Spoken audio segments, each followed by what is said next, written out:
Greetings. Today we continue our study of Jude verses 17 through 19. This is the second installment on the way to survive apostasy. We'll pick up today with the parable which is recorded in Luke 8, Matthew 13, and Mark 4, commonly called the parable of the sower, which Jesus spoke concerning a sower of seeds. He gives the interpretation in Luke 8, verses 11 through 15. And the first great fact that is presented is that the seed is the Word of God. Now remember, we're studying the exhortation. If you're going to survive apostasy, you must study the Word of God. So he tells us basically of four reactions that happen when the Word of God is preached. In the first, he explained the seed which fell by the wayside would necessarily be lost apostates. He says in verse 12 that the devil snatches away the word lest they should believe and be saved. Then he says the seed which fell upon rocky ground, and some say these are also lost professors, but not possessors, that they're lost apostates. But others say, and I tend to agree, that these could be saved, that is, saved apostates who were caused to be offended immediately. It says they have no continuing growth because they neglect the word, not taking root, which is required to mature to the point to fruit bearing. They hear, they believe, they receive, they sprout, but wither for lack of depth of root. Then the third one, the seed which fell into the thorny ground, is absolutely saved apostates. These are the ones who allow the cares, the riches, the pleasures of this life to cause them to fail to bring forth fruit as the sign of their full maturity.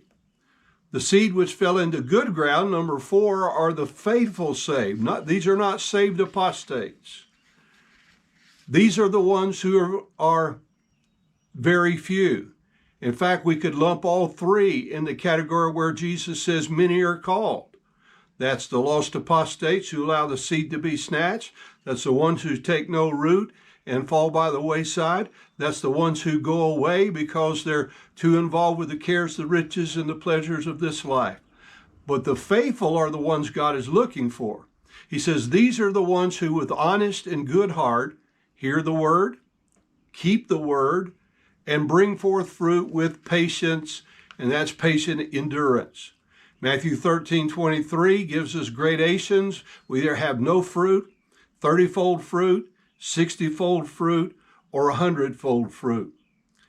Then we need to listen to the warning by Paul in Acts chapter 20, verses 29 and 30, when he said, "For I know this, that after my departing shall grievous wolves enter in among you, not sparing the flock. Also of your own selves shall men arise, speaking perverse things to draw away disciples after them." Likewise, Peter warned in 2 Peter 2, verses 1 and 2, "But there were false prophets also among the people, even as there shall be false teachers among you, who privily or privately shall bring in damnable heresies, even denying the Lord that bought them. And many shall follow their pernicious ways, by reason of whom the way of truth shall be even spoken of." John also warned in 1 John chapter 4 and verse 1, "Beloved, believe not every spirit, but try the spirits whether they are of God, because many false prophets are gone out into the world." Christ, his apostles, and every true preacher to this day has given repeated warnings and descriptions of the apostates. Which brings us to instruction number 2. Not only must we remember the word, but if we're going to survive apostasy, we must recognize the enemy.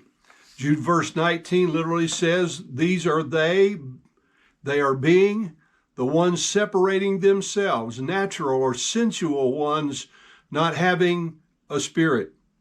3 facts are given about the enemy here, the apostates. First, it says they are divisive, or divisive, if you please, as some like to say. They separate themselves and cause divisions. Separating here again is a participle describing them. Let's go to the book of Proverbs chapter 6, beginning in verse 16, where it says, "These 6 things doth the Lord hate. Yea, 7 are an abomination unto him. A proud look, a lying tongue, and hands that shed innocent blood, a heart that deviseth wicked imaginations, feet that be swift in running to mischief, a false witness that speaketh lies, and he that soweth discord among the brethren." Of the 7 things God hates, we should note that 3 of them have to do with the use of our tongue.